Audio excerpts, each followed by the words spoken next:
At the age of 12, I started experiencing some gender dysphoria, and I started seeing a therapist, and I got the diagnosis, and I started going on the path of medical transition at the age of 13, starting with blockers and then moving on to hormones. And at 15, I got a double mastectomy, but it turned out that it wasn't the best decision for me, and I stopped transitioning at the age of 16. Okay, so let's go back to when you were 12. About when did you hit puberty? I had a fairly early puberty. Actually, I started developing at around the age of 9, if not a little bit earlier. Okay, and so at 9, do you remember if that changed you emotionally? Yeah, it did. It was really difficult for me, actually. Okay, so let me give you a little background. You tell me if anybody's ever told you this before, okay? So boys and girls before puberty experience approximately the same levels of negative emotion. So that would be primarily anxiety and emotional pain, or even sometimes susceptibility to physical pain. And emotions like frustration and disappointment and shame and guilt and self-consciousness are all part of that, what would you call it, network of negative emotion. Now, what happens to girls when they hit puberty, and no one knows exactly why this is that their negative emotion levels go up. And so that on average, women, biologically mature women, are more sensitive to negative emotion than biologically mature men. And that kicks in at puberty. Now, there's a variety of explanations for that, but no one knows for certain. And here's some of them. Okay, so first of all, sexual dimorphism and physical strength really emerges at puberty. So boys and girls are pretty evenly matched physically, but once puberty kicks in, boys are taller, stronger, heavier, and they're much stronger in terms of upper body strength. So women are at a disadvantage physically in relationship to anything that might have to do with physical combat. And so on those grounds, it makes sense for women to be somewhat more sensitive to threat. Okay, so then another explanation is that women are more vulnerable sexually than men because they bear a much higher cost for reproduction, obviously, with pregnancy and protracted dependence of infants. And so they're more vulnerable on the sexual front, so it makes sense for them to be more sensitive to any threat that's associated with sexual activity. And then the third explanation, and there may be more, is that women are charged, generally speaking, with the primary responsibility for infants. And infants are extremely dependent and vulnerable. And so you could make a case that adult women's nervous systems are actually adapted for the mother-child dyad and not for the, say, emotional well-being of the individual woman. And a woman needs to be threat sensitive because she's going to be taking care of infants and extremely dependent children, and it makes sense for her to be more cognizant of threats as a consequence, even though the negative consequence of that for women and all of this is that women are much more likely to suffer from depression and anxiety than men. Cross-culturally, it's between 3-to-1 and 5-to-1. Now, men have their associated pathologies. Men are more likely to be antisocial, for example, and to abuse alcohol. But women predominate on the negative emotion side. And then I would say that's exacerbated, if you hit puberty early, because you have to deal with these complexities of physiological transformation at a very young age. And so that's a difficult thing to handle emotionally. And then there's the additional consequence of whatever hormonal turbulence might emerge as a consequence of the onset of puberty. So it's very common for young women to experience high levels of negative emotion and for those emotions to be focused on their body. Because another thing that's characteristic of female negative emotion is that the self-consciousness associated with that tends to focus very particularly on body shame and self-consciousness. And that might be because women are evaluated more rigorously on the basis of their physical appearance than men. Men are evaluated more harshly sexually, let's say, on the performance side, with regard to socioeconomic status and so forth. But women are definitely evaluated more harshly by men and by each other in terms of their physical attractiveness. So that makes quite a complicated situation for girls who are making the transition into puberty, and a lot of them are depressed and anxious, and develop an intense focus on their body. So I don't know how much of that was explained to you by your therapists or the medical professionals, but that's all well documented psychological and medical information. Yeah, none of that was really explained to me by therapists or even growing up. I mean, even so, every single part of what you said actually played a role in a lot of my childhood distress and my transition and eventually my detransition, actually.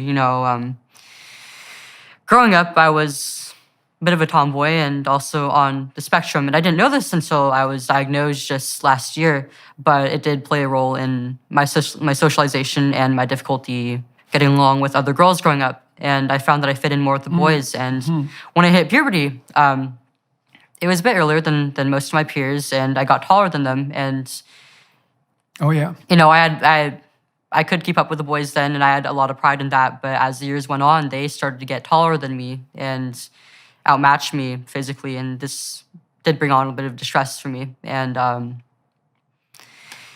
as I got older, socialization began to become more sex-oriented, and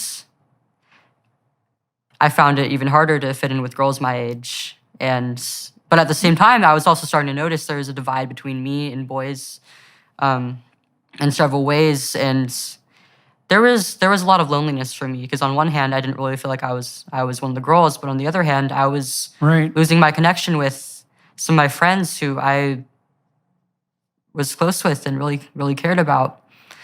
And I also had some body image issues growing up as well. I often talk about how social media played a role in it, but really it started from a very young age, actually. I mean, I was born into a very image-oriented, very sex-oriented society. And, before I hit puberty, I was looking forward to having a developed body and eventually growing breasts. And, once I hit puberty,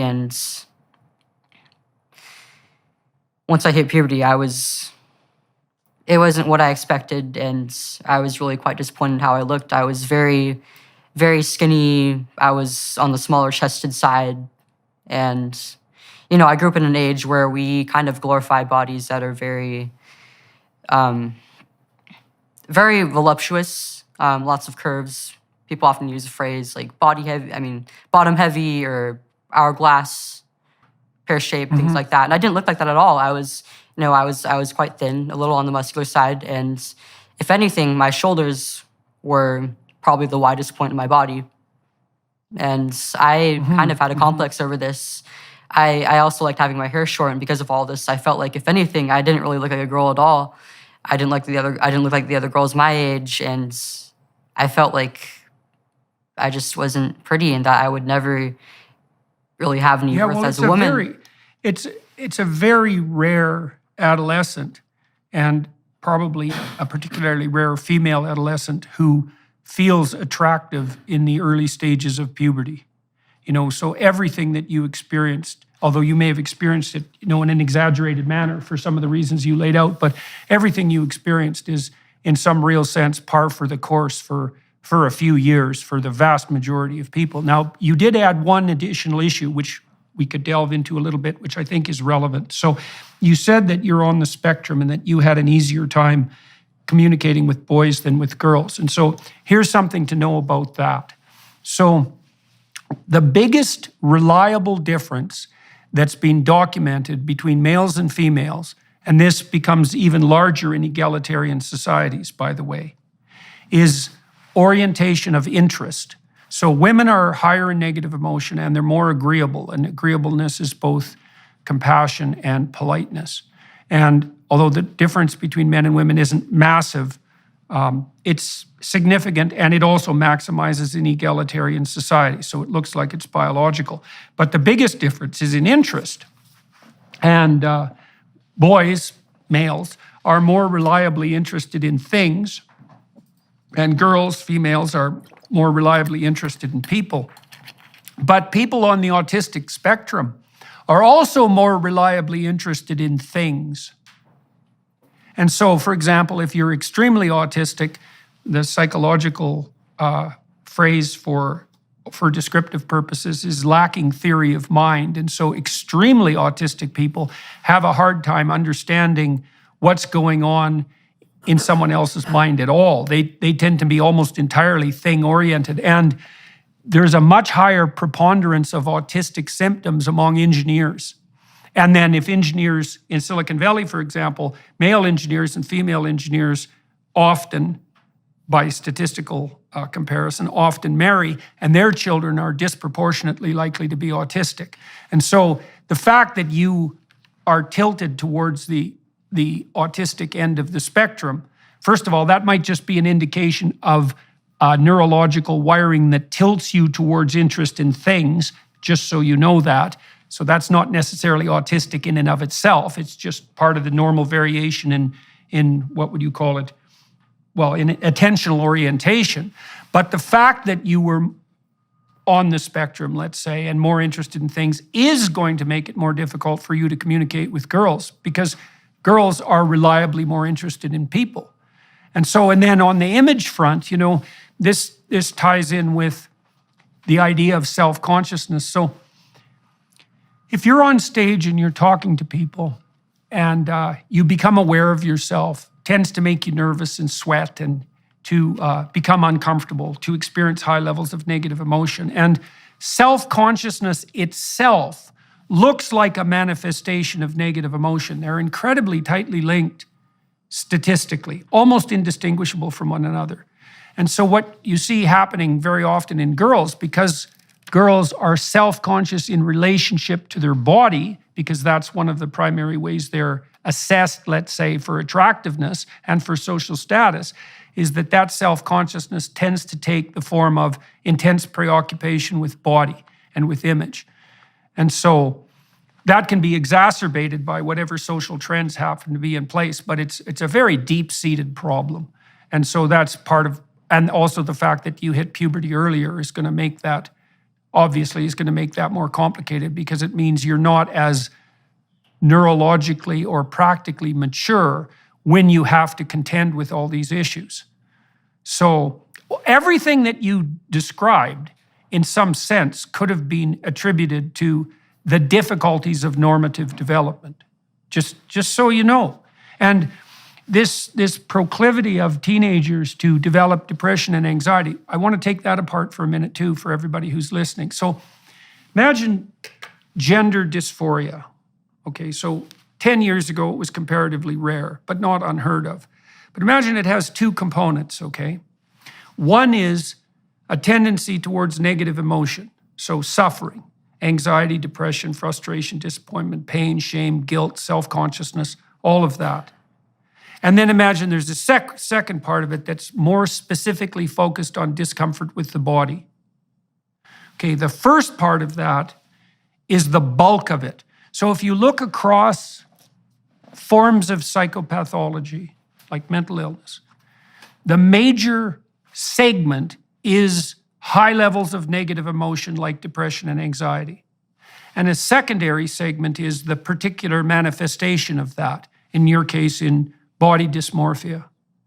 And so, and then the claims that uninformed mental health professionals make that you're at elevated risk for suicide if you're gender dysphoric is erroneous, because the elevated risk for suicide is actually a consequence of the general proclivity for depression and anxiety, and not a specific consequence of the gender dysphoria, or at least that's only a small subcomponent of it.